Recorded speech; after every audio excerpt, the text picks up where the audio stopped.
Bet couldn't keep it in play. Aberdeen always anxious to get Jim Bett involved in their creative moves from midfield. Well, he very rarely gives the ball away, Jim Bett. You know that when he's got it, Aberdeen will continue their attack, because Jim, doesn't like to just kick the ball away. He wants to use it, make sure he finds a red jersey with it. And I think he's done a very good job. Well, he was the culprit there, conceding that free kick for the challenge on Stephen. It's taken by Goff. McLeish getting the better of McCoist. Throw is given to Aberdeen. Back it goes from Bet. Yes, Hillhouse, see how well he gets up. Butcher lofting that very high. He'll have to go for it again. Grant nudging it wide for McKimmie. Here's Nicholas and Mason. Grant has McKimmie free on the right. He's onside. And it came off Trevor Stephen. Appeals for handball. Waved aside again by the referee. Hopeful ones, I reckon, once again by the Aberdeen fans this time.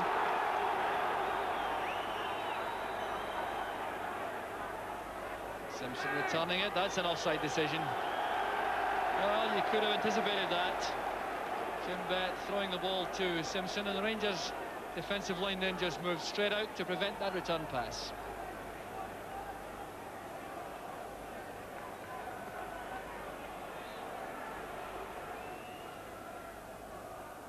Well, a game, Ian, which would certainly be the better of a goal. Oh yes, I mean, we've had a lot of scrappy play, one or two promising little moves. Aberdeen have got some very talented players, and when they get the ball and try to play it around and keep it on the ground, then they're looking quite dangerous. Dodge playing it wide. Here's Maurice Johnston. Rangers pushing players into the box now. McLeish ensuring that ball didn't get across the face of his goal. There's Hillhouse, a careless one from Johnston, allowing Hillhouse to break on the left. Spackman getting back. Bundling Hillhouse down. He couldn't match the pace of the Dutchman.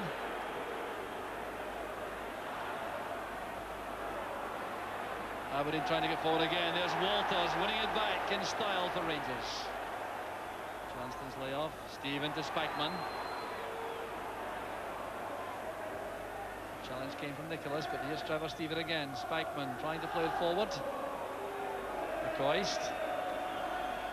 Brown. I mean, this is better by Rangers. At least they've got the ball and they're trying to keep it. We've seen them string their 7 or 8 passes together here. And then up it goes in the air and it's shared. So the move breaks down with that challenge by Brown on Mason.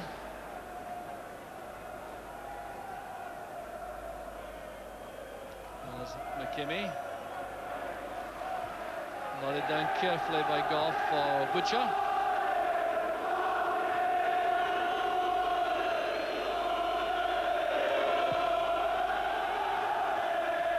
There's Irvin with the header.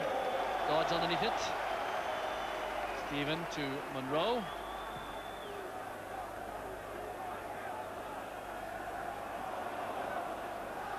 Johnston calling for the throw.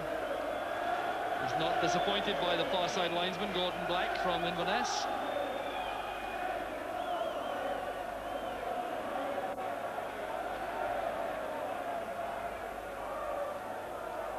Here's Johnston to Monroe. Good left-footed cross. Grant heads away. Here's space for Simpson to exploit. Nicholas.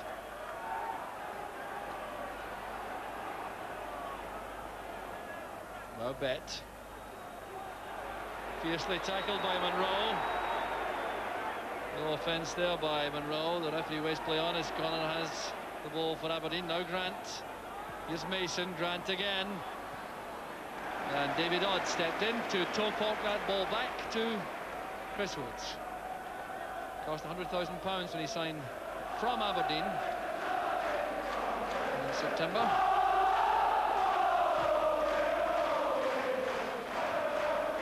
Irvin doing well with Johnston trying to go in behind him. Turned back there by McCoist to Walters. Here's John Brown.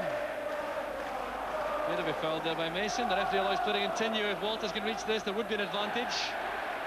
Well, the throw it is.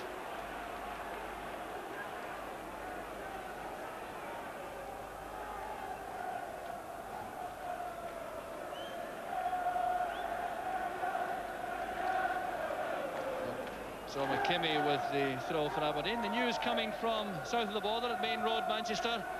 Oldham Athletic have taken the lead in the FA Cup semi-final against Manchester United early on. That kick-off at 3:30, and the scorer was Barrett. Setting up a shock final because Crystal Palace, you may recall, beat Liverpool 4-3 after extra time in the first semi-final.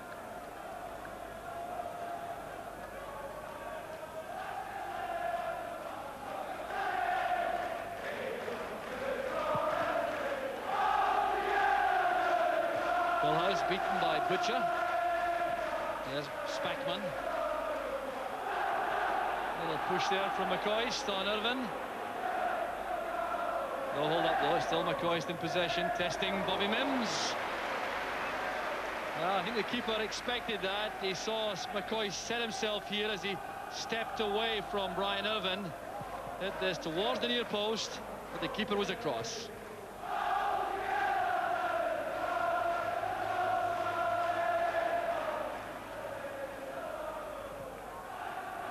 Kimmy lofting it forward. Butcher the master in the air again for Rangers. This is Brown. Johnston is well offside.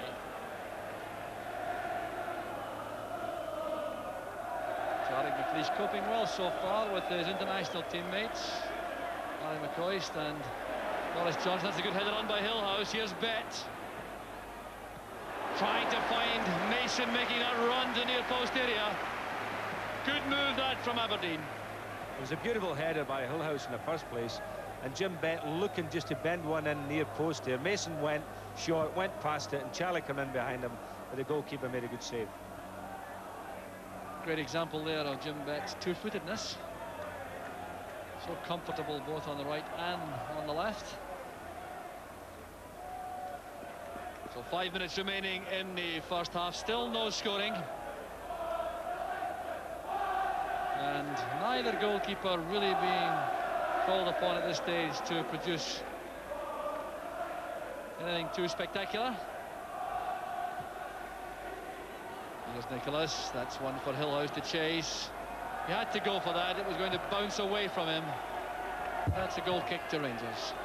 But he does look a good player, Hillhouse. You know, he's one of those players that looks very tidy on the ball and very intelligent player. A couple of the times there he's used his head very intelligently, and I mean by that he's headed the ball very intelligently.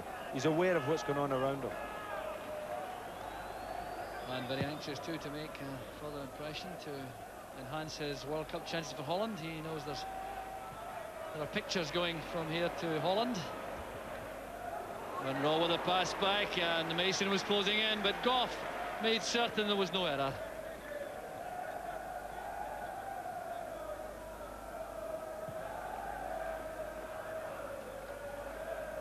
Connor's header. So a little nudge there by Mason on Monroe. It's a free kick to Rangers, which will be taken by Goff.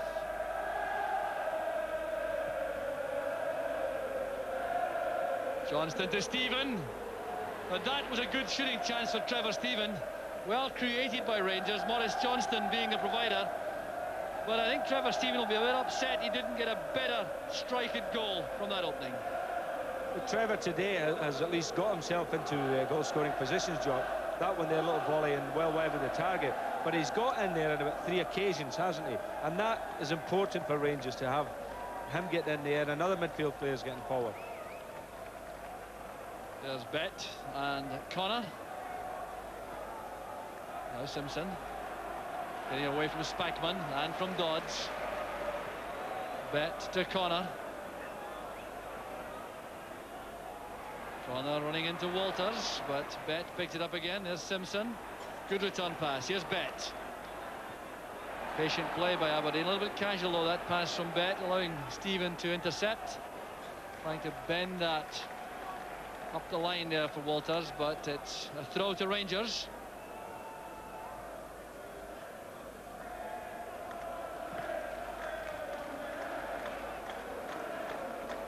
There's Stuart Monroe. Played forward by Johnston. McCoy goes in. Mims has to punch clear. Well, Mims made up his mind. He was very decisive there. Came out to make certain there was no mistake with any attempt to catch the ball.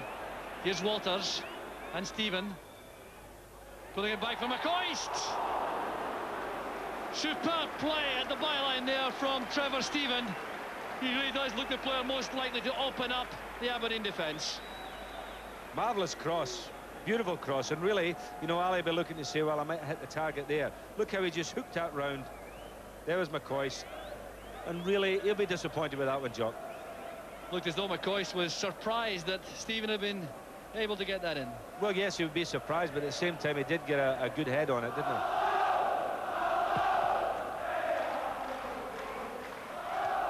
Brown's header. Here's Johnston taking that brilliantly on the run, trying to get away from Irvine.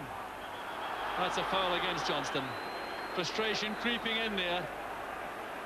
He was beaten fair and square by Brian Irvine and showed his frustration with a very rough challenge from the rear on Irvine, who is clearly in some pain and will require treatment from the Aberdeen physio.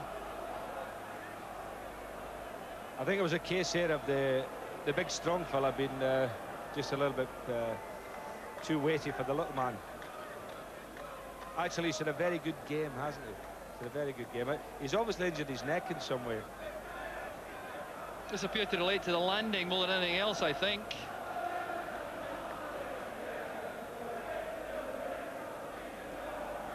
Well, it almost a whiplash effect there as he fell. That's right, it's the old car crash. Well, a bit of concern here now for the Aberdeen management as Davy Wiley, the physio, gives treatment to Brian Irvine, who, as Ian St John says, has been playing extremely well for Aberdeen. Alex Smith looking on in pensive fashion. He certainly won't want to change anything at the moment at the back for Aberdeen. Irvine doing a superb job, standing in for Willie Miller this season, since Willie Miller's operation in November.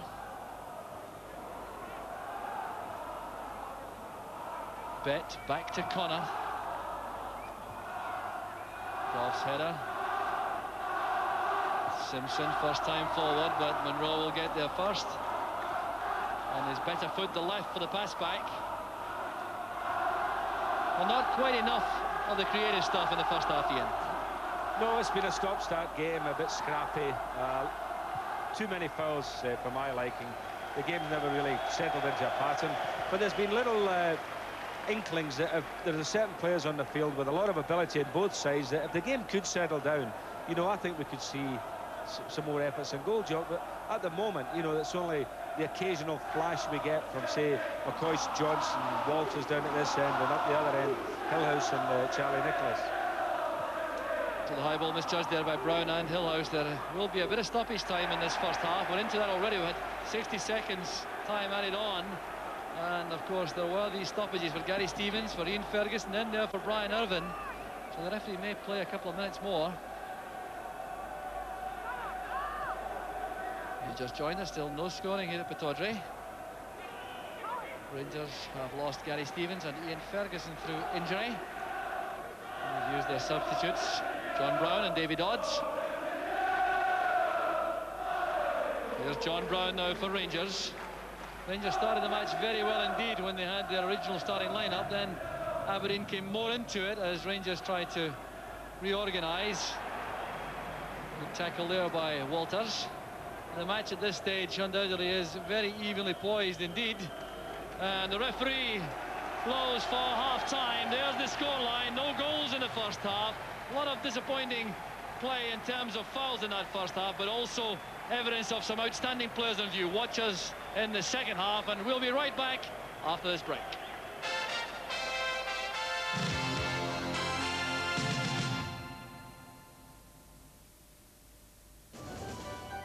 Once, performance like this was only found in exotic two-seaters. Not anymore. Once, heated windscreens were only found in aeroplanes.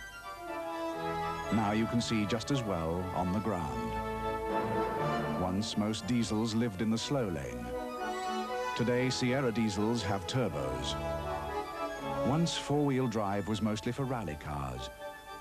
Today, there's a range of 2-litre four-wheel drive Sierras. Once, electronic management systems were just a product of the space race. Today, they manage Sierra's fuel injection. Once, ABS was only for large cars. Not anymore. Now, more than ever, there is only one Ford Sierra. What would you do if I sang out of tune? Would you stand up and walk out on me? Lend me your ears and I'll sing you a song. I will try not to sing out of key. Oh, baby, I get by with a little help from my friend. You know I always get by with a little help from my friend. Do you need anybody? All I need is someone who knows where I'm going, someone really cares. By with a little help from my friend. All I need is a little help from my friend. I get by with a little help from my friend. Hey, Lieutenant. One for the road, Robinson? Yeah, why not? I go to a bar in 34. Reminds me of my early days back in Cork. Friend of yours? Grew up together. You know, when I was a kid in Ireland, people used to pass the time of day. Your front door was always open. And your neighbor was also your friend. Come on, pal, stay in line. Hey, wait a minute, wait a minute. Get off this street. Oh, you heard somebody. Can't you see the road? Hey, Joe. Hey, how you doing, buddy? Evening, Pat. Pint of Murphy's for myself. And meet my new buddy, Robinson. Usual, Mike? The usual, Pat. And put it on my tab. Why, you son of a gun.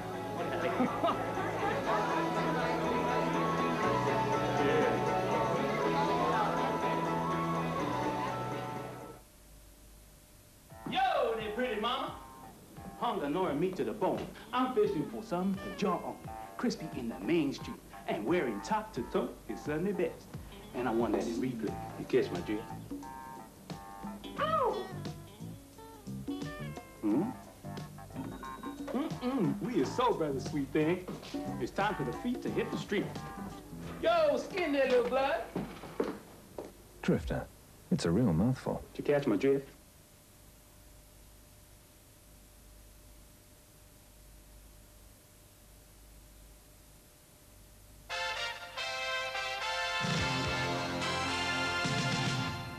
Welcome back to Pittodrie half-time score. Aberdeen 0, Rangers 0. Gordon, I think it's safe to say not a classic. There might be a prize on offer for the team that can string 3 passes together. Yeah, unfortunately, it's been a very disappointing first half. There's been no real chances at all. Chris Woods hasn't had a great deal to do. Bobby Mintz hasn't had a great deal to do. There's only sort of a little half chance. McCoy's in the first half. So there's not been a great deal in the game, and they're not really stringing passes together at all. But I mean, I suppose when there's such a lot at stake, it's understandable. Edgy Aberdeen for the first 10-15 minutes, and Rangers might have cashed in. Yeah, they looked a bit hesitant at the back, surprisingly enough, early on in the game, and Rangers were pressing forward a bit, but then things started to swing Aberdeen's way. But McCoy and Johnson and Gilhouse and Nicholas aren't getting much change out either defence.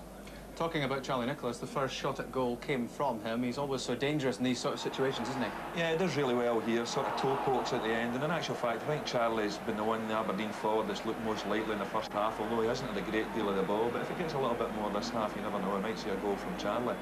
There was, of course, that penalty claim, which there was a fair bit of reaction to behind us. Robert Connor handled it, but did he mean it? No, definitely not. He's jumped up here, he's got on top of Johnson's back, he's rolled down his arm, and Davy Signs dead right there. In actual fact, Davy Signs refereed the game very well in the first half. It was never a penalty. There was a fair old blue scrum down around David Syme after that, wasn't there? Yeah, well, I think that's only natural. Rangers, of course, lost Gary Stevens and Ian Ferguson in that first half. A fair bit of disruption for them.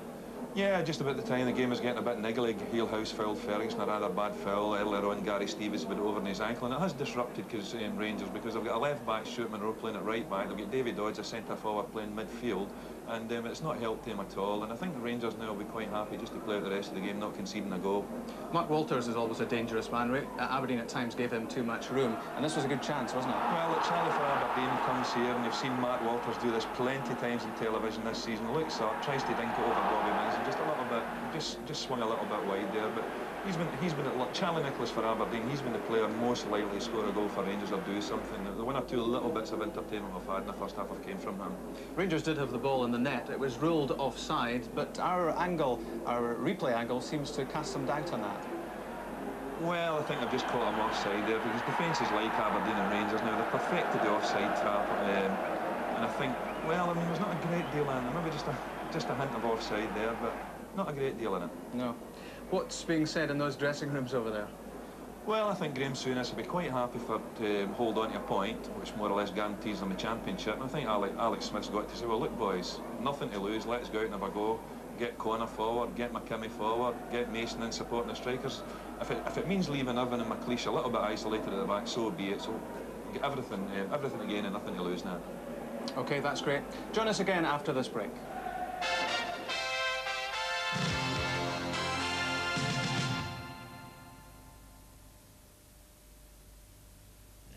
I guess you could say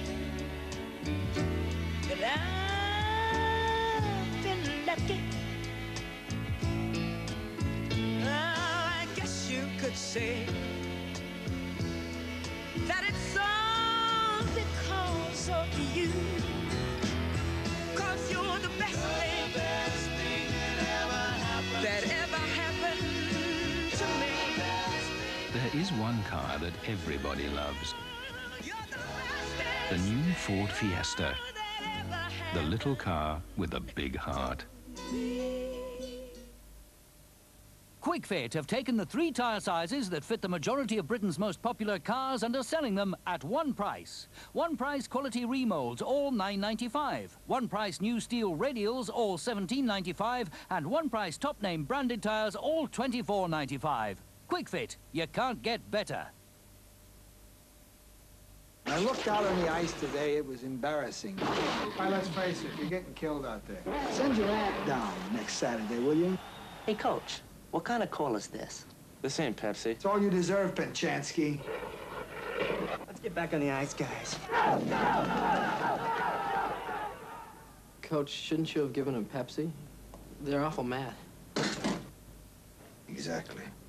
In America, a cola by any other name just isn't the same.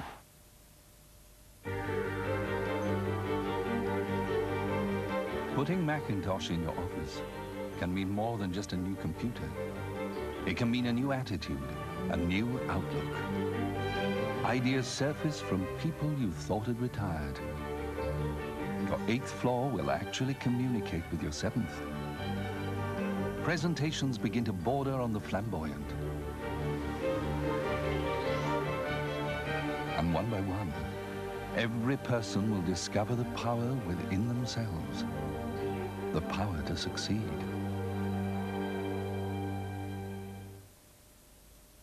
Get on the ball with the Daily Record. Read Alec Cameron's big match report tomorrow in the paper that's Scotland's #1. Don't miss Cameron's candid comments, only in tomorrow's Daily Record.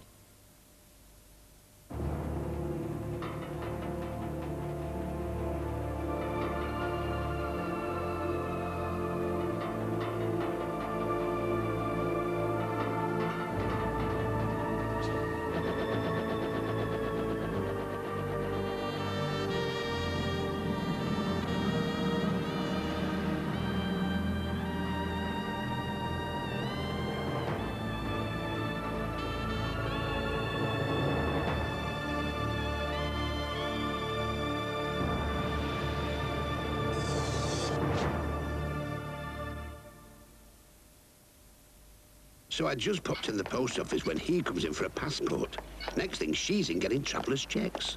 Three guesses who'll be rubbing her suntan oil in. Yes, and her with her child benefit just increased, if you catch my drift. Then young Wayne's in for a tax disc, cashing his gyro. He wasn't. Of course, that Mrs. Perkins says she's in for a refund on her prescription charges, because she's had problems with her. I mean, I'm not one for gossip. Oh, you're not. Only I just popped into the post office for a stamp. It's amazing what you can pick up there.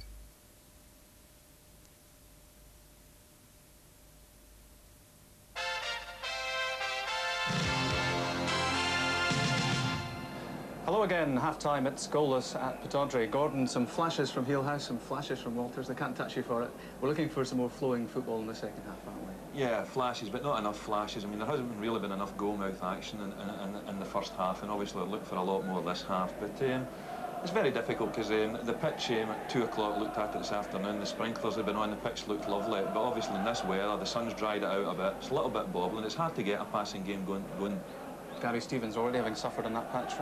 Let's go back to the commentary box. Let's rejoin Ian St John and Jock Brown. Looking forward to more goalmouth action in the second half. Very confident, Rob, that the second half will be very different, because that first half got bogged down early on. It was full of nasty, niggly little fouls, and the match never was allowed to flow. And it certainly was a disappointment for Ian St John. I know that because he's up here from England. He hasn't seen too many Premier League matches this season. Ian, it was disappointing. Well, it was a disappointing game because I'd built myself up that this was going to be a classic game, and it's not lived up to its billing so far. But I was just thinking at half-time here that if Rangers decide to sit back and go for the point, that might be playing into Aberdeen's hands, you know, Jock, because they've got a lot of skillful little players up front there, and if Rangers sit back in their own penalty area, I think, you know, Aberdeen could inflict some damage on them. I think the best policy of Rangers is to push them out and play as they have been doing, you know, keep them out there up towards the halfway line, and make, if anything's going to happen, then it's going to happen with a longer ball, which suits Rangers. What do you think the Aberdeen management team of Alex Smith and Jockey Scott might have been saying to their men at half-time? Well, I think what they'll have been saying is, you know, just keep the pace of the game up and, you know, pressurise the Rangers, try to get it in their penalty area, and keep trying to play football, because I think Aberdeen play a nice brand of football, and they should be trying to settle into that pattern. You know, Jim Bett, I feel, is a player who epitomises that. He's a very good player, good, skillful footballer, and others have got to try and follow that pattern. So the teams are back on the field, the confidence there. Mason, Hillhouse and Nicholas, the Aberdeen front three, having a little discussion. The referee, David Syme, checks his watch as he prepares to get the game back underway. Rangers with their disrupted lineup now, with Stuart Monroe at right back, Davy Dodds at midfield, replacing Gary Stevens, who has twisted his ankle, and Ian Ferguson, who's also out with a twisted knee. These two still walking around, but not fit enough to be on the field. And it's Aberdeen now trying to get forward. But here's Maurice Johnston. And the news, I can tell you, from Main Road, Manchester, is that Manchester United have equalised against Oldham in the FA Cup semi-final. Rangers trying to get forward there, and that's a careful one for Bobby Mims to take from Nigel Spackman. And the equalising goal scored by Brian Robson, so Alec Ferguson's dilemma about whether or not to play his skipper certainly answered correctly, going by that equalising goal. So 1-1 Oldham against Manchester United. So here at Pittodrie it's still 0-0, as John Brown sets up his fellow substitute at the start of the match, Davy Dodds. This is Stephen, the far post cross, but no one there because McCoist had come short